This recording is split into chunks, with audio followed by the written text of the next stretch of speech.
बिस्मिल्लाहिर्रहमानिर्रहीम। नाज़रीन अस्सलाम वालेकुम, मैं हूँ इमरान वसीम।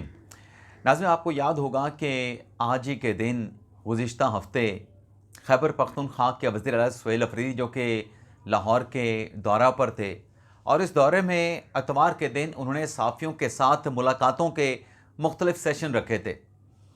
अब एंकर मंसूर अली ख़ान जिस सेशन में मौजूद थे, तो खैबर पख्तूनख्वा के वज़ीर आला सुहेल अफरीदी से एक सवाल पूछा गया था इस्टेब्लिशमेंट से मुतल्लिक़। मंसूर भाई ने उनसे कहा था कि आप क्या कोर कमांडर पेशावर के पास जाएंगे? क्या आपकी आसिम मुनीर के साथ जब मुलाकात होगी तो आपने जो इश्यूज़ हैं जो उनके साथ डिस्कस करने हैं, आपने वो लिख रखे हैं, और कौन से इश्यूज़ जो है वो आप डिस्कस करेंगे? तो इस सवाल के जवाब पे सुहेल अफरीदी साहब ने ये कहा था कि मेरी कोर कमांडर पेशावर के साथ एक ही मुलाकात हुई है और वो मेरे पास चल के आए थे। मैं सूबे का वज़ीर आला हूँ और मुझे मुबारकबाद देने आए थे। अफरीदी साहब ने कहा था कि मैं उनके पास मुलाकात करने के लिए क्यों जाऊं? वज़ीर आला मैं हूं, मैंने उनके पास नहीं जाना, उन्होंने मेरे पास चल के आना है। यानी इस सवाल का जवाब दे के जो भी उनके अल्फाज थे अफरीदी साहब के, लेकिन क्रक्स यही था कि मैं किसी के दरबार पे, किसी के ऑफिस में, चाहे वो कितना तगड़ा है, कितना ताकतवर है, मैं अपना माथा टेकने के लिए नहीं जाऊँगा। चलें, इस बात से तासुर ये मिला कि अफरीदी साहब ये कह रहे हैं कि वो इंडिपेंडेंट वज़ीर आला हैं खैबर पख्तूनख्वा के, वो किसी से डिक्टेशन नहीं लेंगे, वो अवामी मैंडेट के ऊपर सूबे को चलाएंगे, सूबे के अवाम के वो फैसले करेंगे। अब अफरीदी साहब का ये जो स्टेटमेंट था या जो दावा था, ये तो रहा अपनी जगह पे। अब तहरीक इंसाफ के एक और रहनुमा हैं जो अपने भाई को खैबर पख्तूनख्वा का वज़ीर आला बनवाना चाहते थे, लेकिन उनके भाई KPK के वज़ीर आला ना बन सके क्योंकि नाम इमरान खान साहब ने देना था। अब वो रहनुमा हैं साबिक स्पीकर कौमी असम्बली असद कैसर साहब। असद कैसर साहब ने एक बड़ा ही मुतनाज़ा स्टेटमेंट दिया है खैबर पख्तूनख्वा के वज़ीर आला से मुतल्लिक़, खैबर पख्तूनख्वा की सूबाई हुकूमत से मुतल्लिक़। असद कैसर साहब ने कहा है कि KPK में हुकूमत करना आसान नहीं। असद कैसर साहब कहते हैं कि खैबर पख्तूनख्वा में हुकूमत करने नहीं दी जाती। अब नाज़रीन, ये जो बयान है असद कैसर साहब का, न जाने इसके लॉजिक क्या है, लेकिन अगर हक़ाइक़ और रिकॉर्ड की रोशनी में खैबर पख्तूनख्वा के मामला देखें तो परवेज़ खटक साहब ने 5 साल हुकूमत की। इमरान खान साहब के नॉमिनेटेड और मुंतखब वज़ीर आला थे सूबे के। उन्होंने कभी ऐसा शिकवा शिकायत नहीं की कि उनके लिए सूबे में हुकूमत करना आसान नहीं, या उनके फैसलों में कहीं कोई रुकावट आती है, या उनको हुकूमत नहीं करने दी जाती खैबर पख्तूनख्वा पे। उसके बाद महमूद खान साहब आए, कमोबेश उन्होंने भी अपना टेन्योर पूरा किया। जो हुकूमत तहलील की गई खैबर पख्तूनख्वा की, इमरान खान साहब की डायरेक्शन पे की गई। उन्होंने भी कभी ये बात नहीं की कि खैबर पख्तूनख्वा में उन्हें हुकूमत करने नहीं दी जाती। किसी बड़े इदारे की तरफ से, किसी ताकतवर की तरफ से मदाखलत की जाती है, इंटरफेरेंस की जाती है, कभी कोई स्टेटमेंट नहीं दिया। और अफरीदी साहब भी यही स्टेटमेंट दे रहे हैं कि मैं किसी के पास चल के नहीं जाऊंगा। तो सवाल यह है कि 14 साल से तो तहरीक इंसाफ वहां पे हुकूमत कर रही है, बिला शिरकत गैरे तहरीक इंसाफ की वहां पे हुकूमत है, और मैंडेट भी तहरीक इंसाफ के पास हमेशा हैवी मैंडेट रहा, अवाम की मुकम्मल सपोर्ट रही। पहली हुकूमत के बाद दूसरे साल में और बड़ा मैंडेट, तीसरे साल में और बड़ा मैंडेट। तो फिर असद कैसर साहब इस किस्म का स्टेटमेंट क्यों दे रहे हैं? इसकी वजह क्या है कि सूबे में हुकूमत करना आसान नहीं, सूबे में हुकूमत करने नहीं दी जाती किसी वज़ीर आला ने, और ना ही बानी तहरीक इंसाफ इमरान खान ने ऐसा कोई स्टेटमेंट दिया है, और इसकी कोई लॉजिक भी नहीं बनती। जैसे मैंने कहा ना कि कोई लॉजिक होती है, मुझे तो लॉजिक समझ नहीं आई।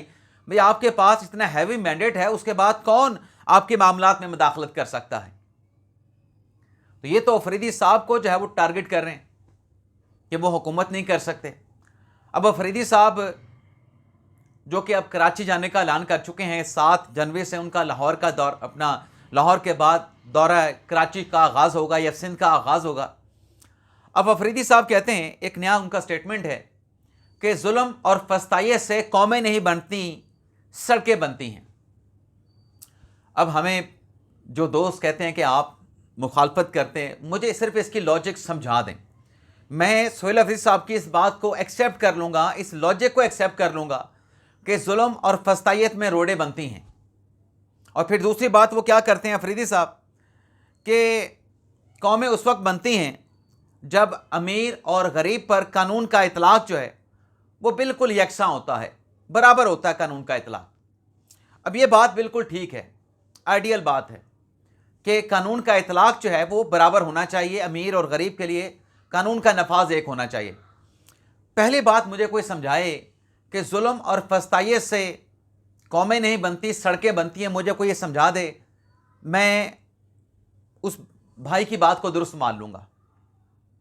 भाई जहाँ जुल्म होगा, जहाँ फस्तायत होगी, वहाँ तो फिर सड़कें भी नहीं बनेंगी। और जहाँ तक फिर बात आती है कि कानून अमीर और गरीब के लिए यकसा उसका इतलाक़ होना चाहिए, डेफिनेटली ऐसा ही होना चाहिए। एक मिसाल दे दूँ नाज़रीन आपको, एक मिसाल दे दूँ आपको। आसिम सलीम बाजवा साहब पे इल्ज़ाम लगा था, उनकी वालदा साहबा का इंतकाल हुआ है, अल्लाह ताला उनकी वालदा साहबा की मग़फ़िरत फरमाए। साबिक़ डीजी ISPR जिन्हें CPEC अथॉरिटी का चेयरमैन बनाया गया था। इमरान खान साहब ने, अहमद नूरानी साहब की खबर थी, उनके ऊपर करप्शन के इल्ज़ामात लगाए गए, पापा जॉन्स वाला इल्ज़ाम लगाया गया, अमेरिका में कंपनीज बनाने का इल्ज़ाम लगाया गया। इमरान खान साहब ने इन्वेस्टिगेशन नहीं की थी। इमरान खान साहब ने उन्हें आंसरेबल नहीं ठहराया था, अकाउंटेबल नहीं ठहराया था। ये सिर्फ मैंने एक मिसाल दी है, आपके सामने कई मिसालें होंगी। फराह गोगी के इमरान खान साहब जो हैं वो डिफेंडर बन गए थे, उनका दिफा कर रहे थे। बच्ची है, उसको क्या पता। तो वहाँ पर कानून का इतलाक़ क्यों नहीं हो रहा था। और फिर जो इमरान खान साहब के दौर में सियासी मुखालफिन पे जिस तरीके से कानून का इतलाक़ किया गया, राना सनाउल्लाह के साथ क्या हुआ। तहरीक इंसाफ के अपने लोग उस केस के साथ खड़े नहीं होते।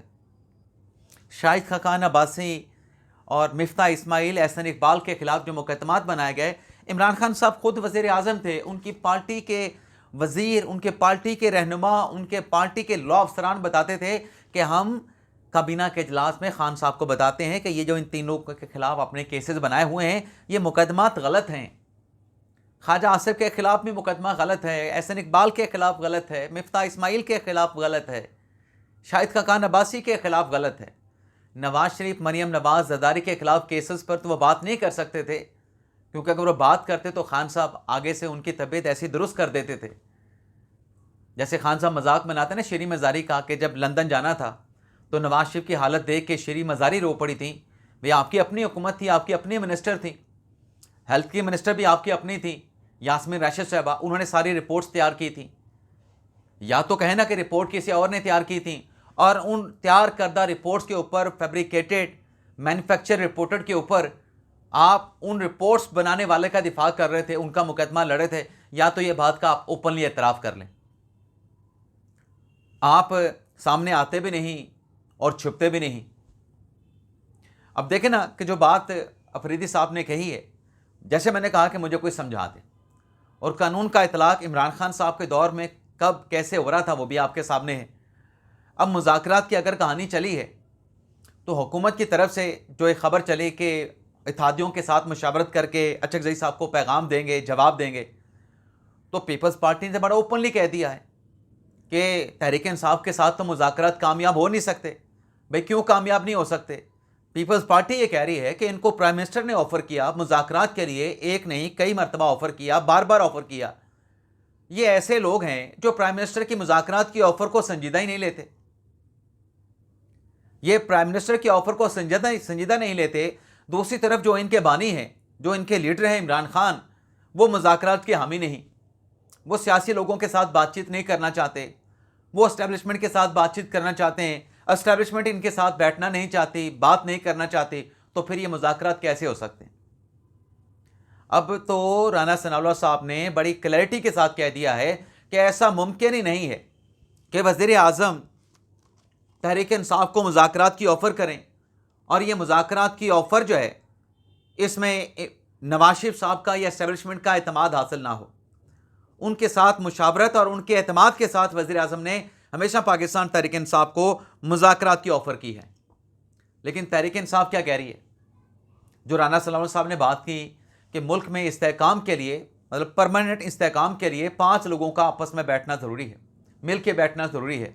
नवाज शरीफ, आसिफ अली ज़रदारी, शहबाज शरीफ, इमरान खान और 5वें उन्होंने इस्टेब्लिशमेंट का नाम लिया कि इस्टेब्लिशमेंट को बैठना चाहिए। अब उनके इस प्रपोज़ल पे या उनकी इस बात पे तहरीक इंसाफ के सेक्रेटरी इत्तलात क्या कहते हैं, शेख वकास अकरम साहब, वो कहते हैं जी ये राना सलाउल्लाह साहब की ज़ाती राय है। डेफिनेटली उनकी ज़ाती राय है, लेकिन साथ में कहते हैं कि इमरान खान को के साथ बैठे बगैर, इमरान खान को बातचीत में शामिल किए बगैर मसाइल हल नहीं हो सकते। चलें ठीक है जी, आपकी बात मान ली, तो हुकूमत तो कह रही है मुज़ाकरात करें, इमरान खान साहब फिर क्यों इनकार कर रहे हैं? अगर ऐसी बात है तो फिर बैठ के मसाइल को हल करें। इसका तो मतलब ही है कि जब आप मुज़ाकरात से इनकार करते हैं, आप मुज़ाकरात की टेबल पर बैठना नहीं चाहते, इसका मतलब है कि आप मसाइल को सॉर्ट आउट नहीं करना चाहते। और फिर शेख वकास अकरम साहब ये भी कहते हैं कि इमरान खान इन मैंडेट चोरों के साथ नहीं बैठेंगे। भाई अगर मैंडेट चोरों वाली बात है, यही आपकी लॉजिक है, यही आपकी दलील है, आप तो हुकूमत के दौरान भी नहीं बैठे थे जब इमरान खान साहब का मैंडेट चोरी शुदा था। चलें इसी बात पे आ जाते हैं, इसी लॉजिक को लेके चलते हैं। 2018 में जो कुछ हुआ, जितना ओपनली हुआ, वो भी सबके सामने ही था ना। लेकिन उस वक्त की अपोजिशन आपके साथ बैठने के लिए तैयार थी। आज आप इन पे धांधली का इल्ज़ाम लगाते हैं, ये आपके साथ आज भी बैठने के लिए तैयार हैं, आपकी हुकूमत के दौर में भी बैठने के लिए तैयार नहीं थे, लेकिन आप अपनी हुकूमत में भी इनके साथ बैठने को तैयार ना थे। आज आप अपोजिशन में हैं, आप तब भी इनके साथ बैठने के लिए तैयार नहीं, तो फिर मसाइल का हल कैसे निकलेगा? बातचीत आगे कैसे बढ़ेगी? जब बातचीत आगे नहीं बढ़ेगी तो फिर ज़ाहिर सी बात है, जो फिर आप फेस कर रहे हैं फिर आपको वो फेस करना पड़ेगा। जो कुछ आप फेस कर रहे हैं आपको वो फेस करना पड़ेगा। अब अफरीदी साहब जो हैं, एक और ख़बर मेरी जहन में आ गई, उनके खिलाफ एक केस है इस्लामाबाद की अदालत में, इदारों को मिलान करने का, पीका एक्ट के तहत वो कानून अपना मुकदमा बना है। NCCI उसमें मुद्दई है। अब उसमें जज, सीनियर सिविल जज साहब हैं अब्बास शाह साहब ने सोहेल अफरीदी साहब को गिरफ्तार करने का हुक्म दे दिया कि सोहेल अफरीदी को गिरफ्तार करके 17 जनवरी को पेश करें। इसके साथ साथ नाज़रीन एक और ख़बर भी है फैज़ हमीद साहब के हवाले से। अब अंसार अब्बासी साहब ने तो खबर दी थी ना कि जो फैज़ हमीद साहब हैं इमरान खान के ख़िलाफ़ गवाही नहीं देंगे, गवाह नहीं बन रहे, वादा माफ़ हो। लेकिन उससे पहले हम एक व्लॉग में डिस्कस कर चुके थे कि जो फैज़ हमीद साहब हैं वो गवाही दें या ना दें, उसके अलावा भी ढेर सारा मवाद जो है वो रिकॉर्ड पे मौजूद है 9 मई से मुतल्लिक जो कोर्ट मार्शल प्रोसीडिंग होनी है। लेकिन अब आप देखें कि 14 साल की सज़ा तो साबिक DGI को हुई, फैज़ हमीद साहब को। आप उन्हें साबिक DGI नहीं कह सकते, साबिक DG नहीं लिख सकते, क्योंकि कोर्ट मार्शल प्रोसीडिंग का फैसला है।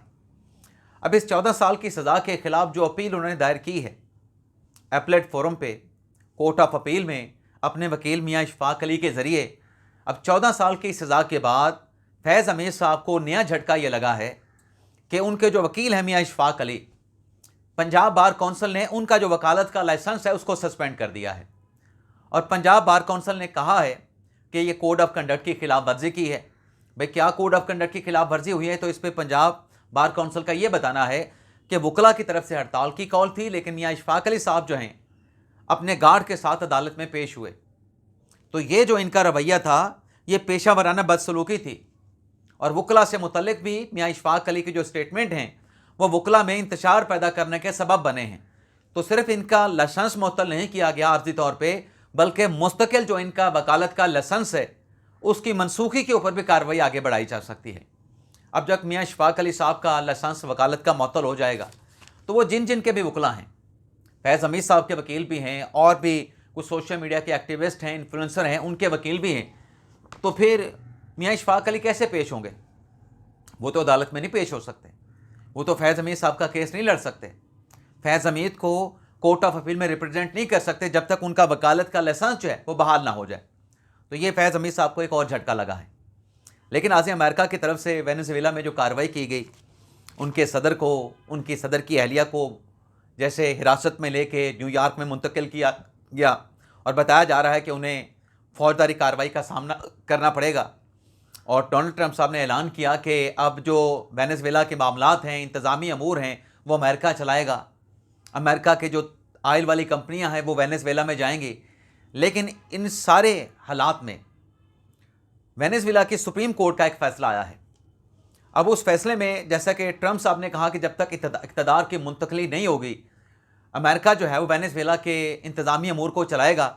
लेकिन सुप्रीम कोर्ट वेनेज़ुएला ने जो नायब सदर हैं उनकी, सदर डेल्से, जो सदर उनके मादरो जिन्हें मतलब गिरफ्तार किया गया, उनको मुस्तकिल तौर पे माज़ूल भी नहीं किया गया, लेकिन उनके ना होते हुए नायब सदर को अबूरी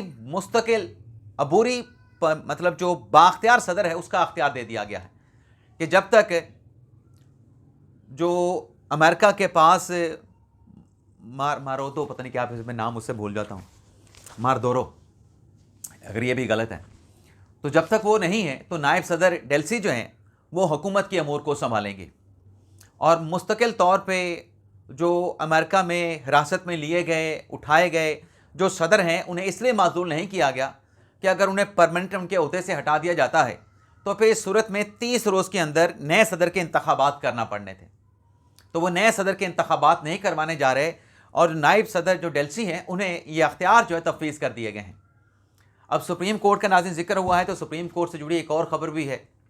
मंसूर अली शाह साहब, जस्टिस अतहर मिनल्ला साहब, जिन्हें 27वीं आईनी तरमीम पे एतराज़ था और अपने तहफ़्फ़ुज़ात का इजहार करके अपने ओहदों से रिज़ाइन कर गए थे, मुस्तफ़ी हो गए थे, उनको पेंशन की मद में जो अमाउंट थी 15 करोड़ रुपए ग़ालिबन अतहर मिनल्ला साहब को अदा किए गए हैं, 16 करोड़ रुपए जनाब मंसूर शाह साहब को अदा किए गए हैं। और पेंशन की मद में बताया गया है कि जो मंसूर शाह साहब हैं उन्हें 11 लाख रुपए मिलेंगे और अतहर मिनल्ला साहब उनको 12 लाख रुपए पेंशन की मद में मिलेंगे। मंसूर शाह साहब की 16 साल की सर्विस थी और अतहर मिनल्ला साहब की 11 साल की सर्विस थी।